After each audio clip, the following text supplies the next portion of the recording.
حضور علیہ الصلاۃ والسلام نے فرمایا کہ مومن کا معاملہ بھی بڑا عجیب ہے کہ اسے اگر تکلیف ہوتی ہے تو اس پر وہ صبر کرتا ہے،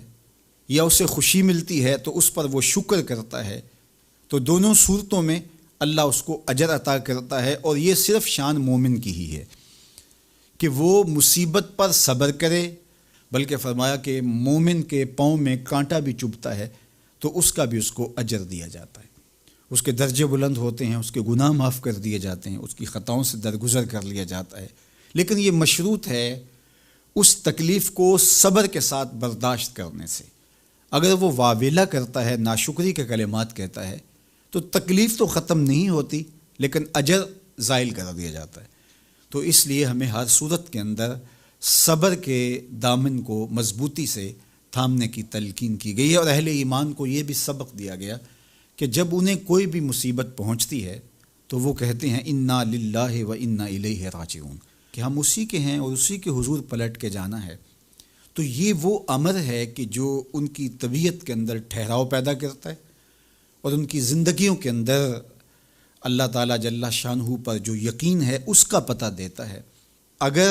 مصیبت کو اللہ کی طرف سے سمجھ کے مان کے صبر کیا جائے، اس کو مقدور سمجھا جائے، اس پر واویلا نہ کیا جائے، اللہ کی نافرمانی کا کوئی کلمہ نہ بولا جائے، اپنے عقیدے میں تزلزل نہ آنے دیا جائے، اپنے رویوں کی خوبصورتی کو زائل نہ ہونے دیا جائے، تو اس کا مطلب ہے کہ وہ شخص مومن ہے، اس کا یقین ہے کہ یہ اللہ کی طرف سے ہے۔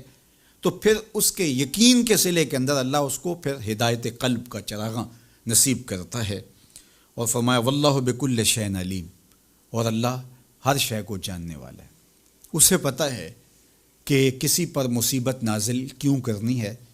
اور اس مصیبت سے اس کا امتحان لینا مقصود ہے، اس کے درجوں کو بلند کرنا مقصود ہے، اس کے گناہوں کو معاف کرنا مقصود ہے، اس کو کسی آزمائش میں ڈال کر کے اس کو مزید کندن بنانا مقصود ہے، یا اس کا کیا مقصود ہے، اس کو سزا دینا مقصود ہے، یہ اسے پتہ ہے۔ تمہارا رب تمہاری طرف آنے والی جو تکلیفیں ہیں ان کے اندر ہزارہا پنہا حکمتوں سے واقف ہے۔ یہاں یہ بات بھی سمجھنے کے قابل ہے کہ جو شخص مصیبت کے آنے پر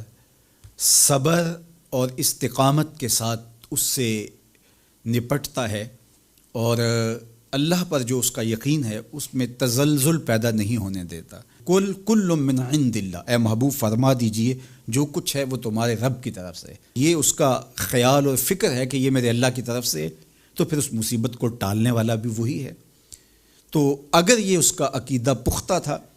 تو پھر وہ مالک کی دہلیز چھوڑ کے، مالک کی چوکھٹ چھوڑ کے کسی اور دہلیز پہ نہیں جائے گا، کسی اور چوکھٹ پہ نہیں جائے گا، وہ اس مصیبت کو دور کرنے والا مؤثر حقیقی اللہ کو ہی جانتا ہوگا اور اسی کے حضور دعائیں کرے گا، التجائیں کرے گا، کسی شرک کا ارتکاب نہیں کر سکتا ہے، اور وہ مالک کی دہلیز سے کبھی روح گردانی نہیں کر سکتا، بلکہ اس تکلیف کے آنے سے وہ اپنے رب کے ساتھ اور زیادہ جڑ جائے گا۔ اور اگر وہ صبر کرے تو یہ اس کا ایک مرتبہ ہے کہ وہ حوصلے کے ساتھ اس تکلیف کو برداشت کرے، اور دوسرا مرتبہ جو اس سے بڑھ کر ہے کہ اس پہ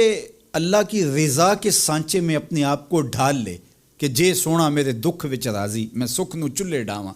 اگر وہ اس بات پہ راضی ہے تو کوئی بات نہیں ہے، میں اس پہ راضی ہوں کہ میرے رب کی یہ رضا ہے۔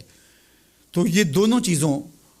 کا مل جانا، یا دونوں میں سے کسی ایک کا مل جانا، یہ اللہ کی طرف سے اس کو دیا گیا انعام ہے جو اس مشکل حالات میں اس کو حاصل ہوتا ہے۔ اب وہ کس کیفیت میں ہے اللہ تعالیٰ اس کو خوب جانتا ہے کہ وہ اس پہ صبر کر رہا ہے یا اس کا اندر ڈول رہا ہے، اس کا عقیدہ کمزور تھا اور وہ کمزوری کے باعث جو ہے وہ تزلزل کا، تذبذب کا شکار ہو گئے، تو یہ تمہارا رب خوب جانتا ہے۔ تو تمہارے سینے کے اندر چھپی ہوئی کیفیت تمہارے رب کے علم میں ہے۔